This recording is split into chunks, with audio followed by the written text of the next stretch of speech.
اعوذ باللہ من الشیطان الرجیم بسم اللہ الرحمن الرحیم السلام علیکم۔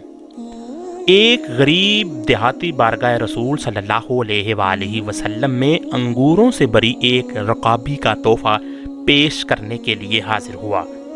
نبی کریم صلی اللہ علیہ وآلہ وسلم نے رکابی لی اور انگور کھانے شروع کیے۔ پہلا دانہ تناول فرمایا اور مسکرائے، اس کے بعد دوسرا دانہ کھایا، پھر مسکرائے۔ وہ بیچارہ غریب دیہاتی آپ کو مسکراتا دیکھ کر خوشی سے نہال ہو گیا۔ صحابہ سارے منتظر، خلاف عادت کام جو ہو رہا ہے یہ کہ ہدیہ آیا ہے اور انہیں حصہ نہیں مل رہا۔ رسول اللہ صلی اللہ علیہ وآلہ وسلم انگوروں کا ایک دانہ کر کے کھا رہے ہیں اور مسکراتے جا رہے ہیں۔ میرے ماں باپ آپ پر فدا ہوں، آپ نے انگوروں سے بری پوری رکابی ختم کر دی اور آج صحابہ سارے حیران ہیں۔ غریب دیہاتی کی تو عید ہو گئی تھی، خوشی سے دیوانہ خالی رکابی لیے واپس چلا گیا۔ صحابہ نہ رہ سکے، ایک نے پوچھ ہی لیا، یا رسول اللہ آج تو آپ نے ہمیں شامل ہی نہیں کیا۔ نبی کریم صلی اللہ علیہ وآلہ وسلم نے فرمایا، آپ مسکرائے اور فرمایا، تم لوگوں نے دیکھی تھی اس غریب کی خوشی؟ میں نے جب انگور چکھے تو پتہ چلا کہ کھٹے ہیں۔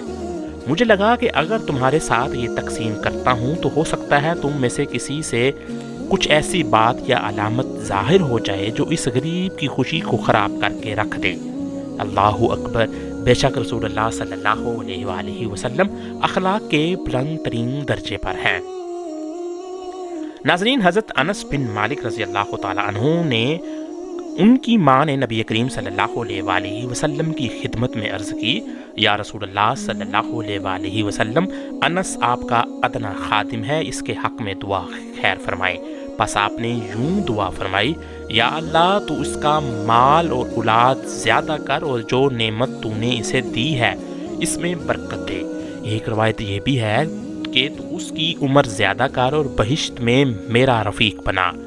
ناظرین، یہ دعا ایسے قبول ہوئی کہ حضرت انس رضی اللہ تعالیٰ عنہ کے باغ میں کھجوروں کے درخت سال میں 2 دفعہ پھل دیتے۔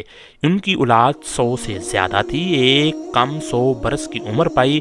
اخیر عمر میں فرماتے تھے کہ مجھے امید ہے کہ حسب دعا جناب مصطفیٰ صلی اللہ علیہ وآلہ وسلم میں بہشت میں آپ کا رفیق بھی ہوں گا۔ اس طرح نبی کریم صلی اللہ علیہ وآلہ وسلم نے حضرت عبد الرحمن بن عوف کے حق میں دعا فرمائی تھی کہ اللہ تجھے برکت دے۔ اس دعا کی برکت سے اللہ تعالیٰ نے حضرت عبد الرحمن رضی اللہ تعالیٰ عنہ کو تجارت میں اس قدر نفع دیا کہ جب آپ 31 ہجری میں انہوں نے وفات پائی تو ان کا ترکے کا سونا کلہاڑیوں سے کھودا گیا، یہاں تک کہ کثرت کار سے ہاتھ زخمی ہو گئے اور ان کی 4 بیویوں میں سے ہر ایک کو 80,000 دینار ملے۔ انہوں نے وصیت کی تھی کہ 1000 گھوڑے 50,000 دینار فی سبیل اللہ خیرات کر دیے جائیں۔ یہ تمام علاوہ ان صدقات کے تھا جو انہوں نے اپنی زندگی میں کیے۔ چنانچہ ایک روز 30 غلام آزاد کیے، ایک مرتبہ 700 اونٹوں کا کارواں مال و اسباب صدقہ کر دیا، ایک دفعہ اپنا آدھا مال راہ خدا میں دے دیا، پھر 40,000 دینار، پھر 500 گھوڑے، پھر 500 اونٹ کا صدقہ کیا۔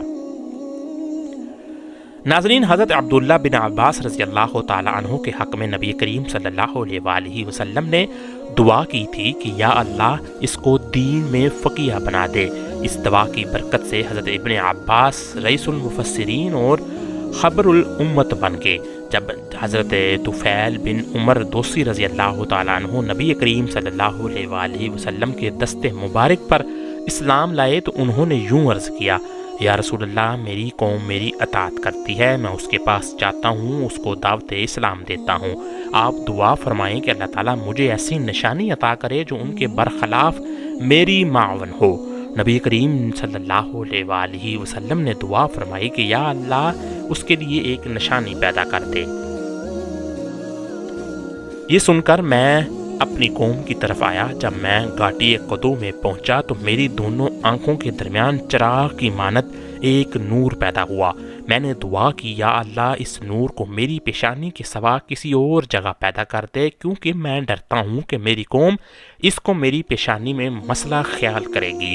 پس وہ نور میرے چابک کے سر پر لٹکتی ہوئی قندیل کی طرح ہو گیا۔ پھر میں نے اپنی قوم کو دعوت اسلام دی مگر وہ ایمان نہ لائے۔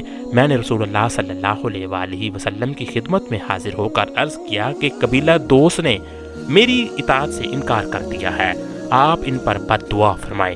آپ نے بجائے بد دعا کے دعائے ہدایت فرمائی اور مجھ سے ارشاد فرمایا ان کو نرمی سے دعوت اسلام دو۔ میں تعمیل ارشاد کرتا رہا یہاں تک کہ نبی کریم صلی اللہ علیہ وآلہ وسلم ہجرت کر کے مدینہ تشریف لے آئے۔ پھر میں نے اپنی قوم کی 70 یا 80 اشخاص کے ساتھ جو ایمان لائے تھے خدمت اقدس میں حاضر ہوا۔ حضرت نابغہ بیان کرتے ہیں کہ میں نے رسول اللہ صلی اللہ علیہ وآلہ وسلم کو شعر سنایا، آپ نے پسند فرمایا اور میرے حق میں یوں دعا فرمائی، اللہ تیرا عدانت نہ کرائے۔ حضرت نابغہ رضی اللہ تعالیٰ عنہ کی عمر 100 سال سے زائد ہوگی مگر آپ کا کوئی دانت نہ گرا، کیونکہ نبی کریم صلی اللہ علیہ وآلہ وسلم نے دعا فرمائی تھی کہ اللہ تعالیٰ تیرا کوئی دانت نہ گرائے۔ حضرت عروہ البراقی رضی اللہ تعالیٰ عنہ کے لیے نبی کریم صلی اللہ علیہ وآلہ وسلم نے دعا فرمائی کہ یا اللہ اس کے سودے میں برکت دے۔ اس کے بعد حضرت عروہ جو چیز خریدتے خواہ وہ مٹی ہو اس میں نفع ہی ہوتا۔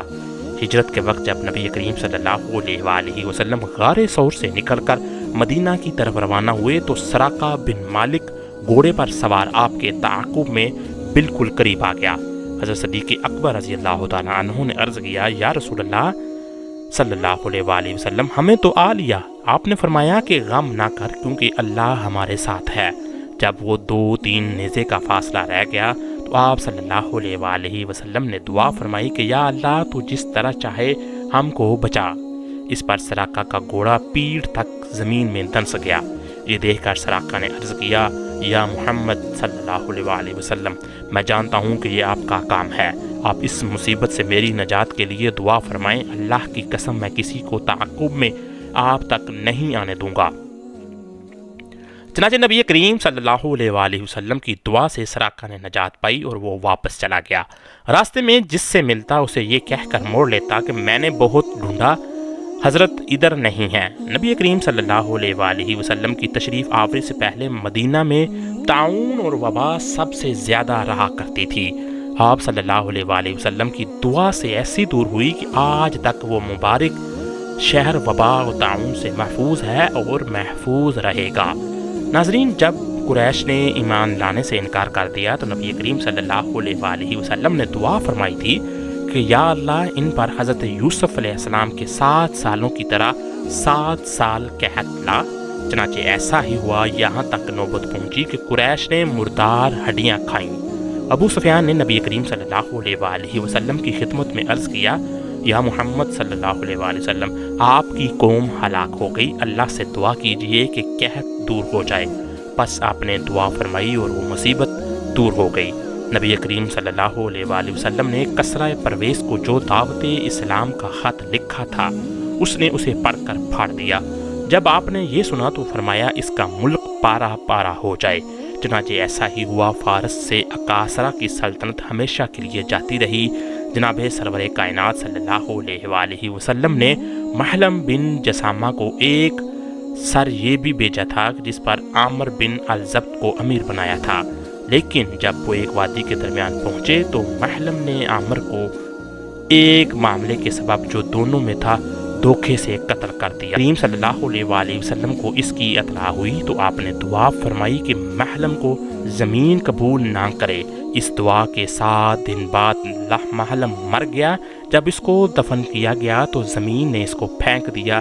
اس طرح کئی دفعہ کیا گیا مگر زمین نے قبول نہ کیا۔ آخرکار اس کو ایک غار میں پھینک دیا گیا اور پتھروں کی ایک دیوار اس پر